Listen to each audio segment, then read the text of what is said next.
ചിന്താപ്രഭാതം.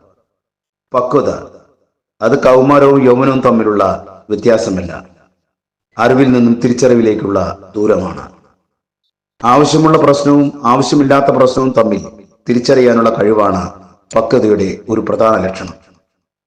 സ്വന്തം ജീവിതം എത്ര സങ്കീർണമാണെന്ന് തിരിച്ചറിവുണ്ടെങ്കിലും മറ്റുള്ളവരുടെ ജീവിതത്തെ വളരെ ലളിതമായി വിലയിരുത്തുന്നത് പക്വതയില്ലായ്മയുടെ ലക്ഷണമാണ്.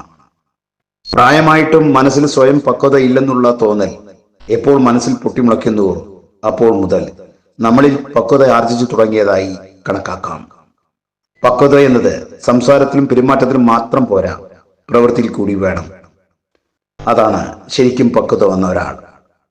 എന്തിന്റെ പേരിലായാലും മറ്റൊരാളെ വേദനിപ്പിക്കാൻ വേണ്ടി കളിയാക്കുന്നവർക്ക് പക്വത ഉണ്ട് എന്ന് പറയുന്നതിൽ അർത്ഥമില്ല.